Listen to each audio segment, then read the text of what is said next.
Bonjour à tous et bienvenue dans notre première émission littéraire consacrée au Comar d'Or. Ces prestigieux prix littéraires célébrant la richesse de la création romanesque tunisienne fêtaient cette année leur 25e anniversaire. Depuis 1997, date de la première édition, 155 prix Comar ont été décernés sur 852 romans en compétition. De nombreux auteurs de talent ont été révélés ou ont vu leur carrière prendre un nouvel envol suite à l'attribution d'un prix Comar. Je citerai notamment côté langue française Yemen Manaï, lauréat 2009, Faouzia Zouari, lauréate 2016, Ali Bécher, Asa Fileli et beaucoup d'autres. Les romans participants sont sélectionnés par des jurys composés de spécialistes du domaine, universitaires, journalistes, hommes de lettres. Ces prix Comar ont ceci de particulier qu'ils distinguent 6 prix, 3 dans chacune des langues françaises et arabes. Et cette année, le lauréat du Comar d'Or côté langue française fut attribué à monsieur Sofiane Ben Farhat qui se tient aujourd'hui à mes côtés. Bonjour Sofiane, félicitations et merci d'avoir accepté notre invitation. Merci à vous de m'avoir invité et merci à Radio Mesque pour aussi ses intérêts pour la littérature et l'art en général. De toute façon, la culture, c'est notre truc. Et avec nous également, monsieur Rida Kefi, le président du jury qui a élu le roman de Sofiane. Bonjour Rida. Bonjour, je suis content aussi d'être en face de Sofiane, que je n'ai pas vu depuis des années. Oui, c'est vrai. On se lit les uns. On s'appelle au téléphone. C'est une occasion pour moi de le rencontrer et je vous remercie pour cela. Avec grand plaisir. Hein. Mais avant de débuter ces interviews, on fait un peu place à la musique avec un morceau du groupe Voilà, en duo avec le chanteur Pat Cala pour une pépite afro-disco bien balancée. Voici Water Nugget Enemy. Mesque. Vous êtes sur Mesque, vous écoutez notre première émission consacrée au Comar d'Or. Avec moi, le lauréat Sofiane Ben Farhat pour son roman Le chat et le scalpel. Avec nous également le président du jury des Comar d'Or en langue française, monsieur Rida Kefi. Mais tout d'abord, Sofiane, pouvez-vous vous présenter votre roman Le chat et le scalpel que j'ai juste là? Oui, c'est-à-dire un roman, c'est quelque chose qui arrive d'une manière imprévue dans la vie d'un auteur ou d'un romancier. Il faut dire que moi, je suis essentiellement journaliste, mais à mes heures perdues, je suis aussi un peu artiste, un peu romancier. J'écris des librettos et des librettiques, des choses comme ça. Mais un roman, c'est un monument aussi. Parce que vous savez, dans l'histoire de l'humanité, moi, en tant que journaliste, et mon ami Lida Kefi, qui est un ami, un confrère et un collègue aussi, en même temps, qui est un très bon journaliste, je ne lui jette pas de fleurs, il n'en a pas besoin, il a sa réputation. Et qui est aussi un excellent écrivain, le sait très bien, que l'histoire de l'humanité, elle est dans les romans, en fait. En fin de compte, elle est dans l'art, mais beaucoup plus dans les romans.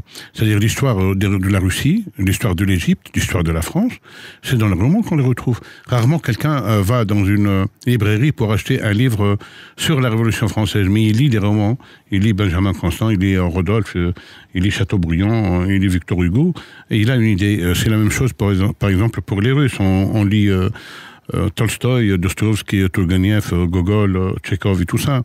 Pour l'Égypte, c'est Najib Mahfouz, c'est même l'Égypte actuelle qui ont d'excellents écrivains en langue arabe surtout, bien le Liban, c'est André Chédid et d'autres. Donc le roman, généralement, c'est un genre qui n'est pas très répandu, même dans un pays où les gens lisent énormément comme la France, le meilleur auteur vend 10 000 livres, c'est-à-dire il y a 10 000 personnes en France qui peuvent se souvenir d'un écrivain qui a fait un essai il y a quelques années et tout. Mais paradoxalement, c'est ce qui fixe le plus la réalité. Donc le roman, c'est quelque chose qui arrive d'une manière inattendue et beaucoup de succès sont le fruit d'un accident ou d'un malentendu.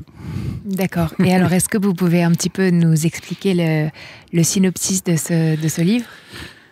Voilà, moi, je voudrais tout d'abord citer un monsieur à qui m'a inspiré d'écrire ce livre. C'est quelqu'un qui m'a dit, écoutez, vous avez eu un prix en 2010 avec le Comar d'Or, le prix découverte. Il faut écrire maintenant le livre de la Révolution, le roman de la Révolution. Bon, vous savez, la littérature, elle arrive toujours en claudiquant, comme on dit. Vous savez, je vais vous raconter une petite histoire. Trotsky, qui était ministre des Affaires étrangères de Russie à certains moments, il est allé faire des pourparlers avec les Allemands à la paix de Brest-Litovsk. Et l'un des Allemands s'adresse à lui dit écoutez, nous, on va reconnaître le bolchevique le jour où vous aurez des Tolstoï, des Turgenev, des Dostoïevski. Et Trotsky lui répond, il lui dit vous savez, la littérature arrive toujours en claudiquant. parce qu'après, ils ont eu Essénine, ils ont eu Bulgakov, l'immense Bulgakov, ils ont eu aussi Mayakovsky, ils ont eu aussi Pasternak, ils ont eu aussi des cinéastes comme l'un des plus grands de tous les temps, qui a fait le cuirassé Potemkin et tout, Eisenstein. Donc, la littérature a vu toujours en claudiquant. Moi, j'ai voulu écrire un livre sur, parce que une révolution, c'est une rupture, c'est une scansion dans l'histoire de l'humanité. Elle remet en cause, c'est un peu comme la pandémie que nous sommes en train de vivre, elle remet en cause les dispositifs mentaux, psychologiques, le rapport à l'État, à la religion et tout.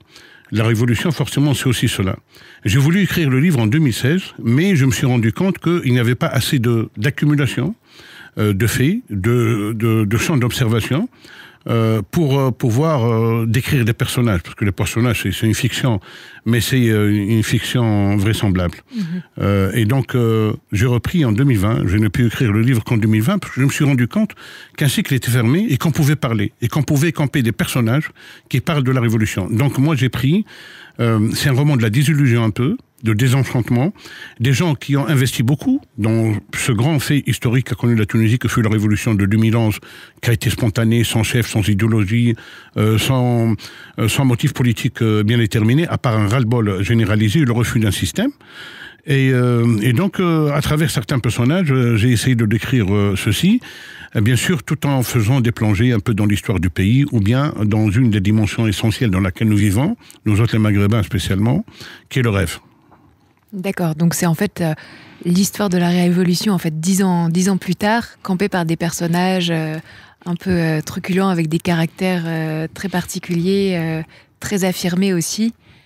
Oui, parce que en tant que journaliste, bien sûr, c'est un métier que je bénis tout le temps. C'est-à-dire, si j'avais à choisir être romancier ou journaliste, je serais journaliste, à dire vrai. Plus que romancier, à dire vrai. Même si un journaliste, comme j'ai dit tout à l'heure, c'est un romancier du réel ou bien un historien de l'instant. C'est ça, ouais. Mais le journalisme, pourquoi je bénis ce métier? Parce qu'il nous permet de participer à l'intensité du vécu. C'est un métier qui ne laisse jamais indifférent. Pour peu qu'on soit sensible, qu'on soit un intellectuel, attaché aux choses, et bien sûr, non cynique, c'est-à-dire quelqu'un qui a... généralement, ils sont humanistes, les journalistes, un peu partout dans le monde. Bon. Et donc, ça m'a offert le matériau de base. Donc, j'observe beaucoup ma société, j'observe beaucoup ce qui se passe autour de nous. Et ça m'a aidé énormément. Un journaliste est quelqu'un qui est toujours à l'affût d'une information qui...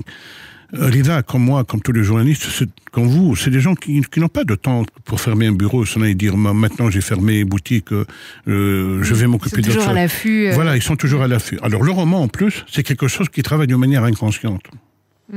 Par exemple, il y a une phrase que j'ai écrite à la dernière page, que j'avais écrite auparavant. Comme ça, c'est-à-dire j'ai décrit une scène. Et après, je me suis rendu compte que beaucoup de choses se font d'une manière inconsciente. Donc, ce roman, c'est un peu...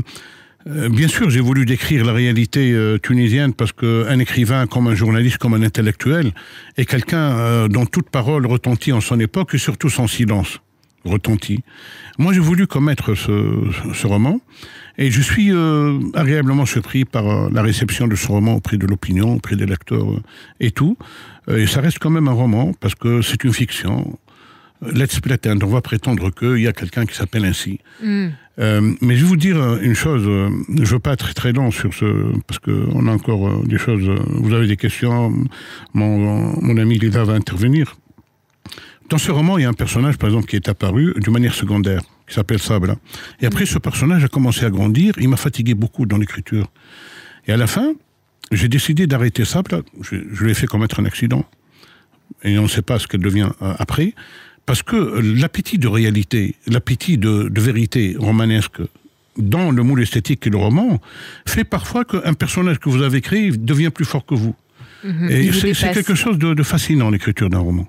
D'accord. Est-ce que vous pouvez nous en lire un petit extrait de quelques Absolument, lignes? Bien sûr. Tenez. Bon, j'ai pas mes lunettes maintenant. Ah. On prend comme ça, à l'aveuglette ou bien... Comme vous voulez, je pense que vous le connaissez. Écoutez, en commençant par l'incipit. Hein? Voilà, le début. Partir. Moi aussi, je nourris un rêve de bons projectiles. On a tous, à un moment ou un autre, la bougeotte. Le ronron quotidien tue à petit feu. ta maison, ta cafétéria, ton boulot, tes vieux tics et nouveaux plis. Foutaise que ces prétendus irrémédiables tronçons d'incarcération feutrée. Il y a encore en place en soi pour de nouveaux départs, de nouveaux visages. On se prend l'envie de mâcher des mots nouveaux, fussent-ils de désarroi, changer de coup de cafard au besoin. Je suis usé. J'ai mis beaucoup de temps à cesser d'être jeune. J'ai mal au corps, mal au présent, mal au pays que je ne reconnais plus. Il me semble que tout est bousillé. La tempête a tout lessivé. C'est arrivé à notre insu. On croyait cela couler douce.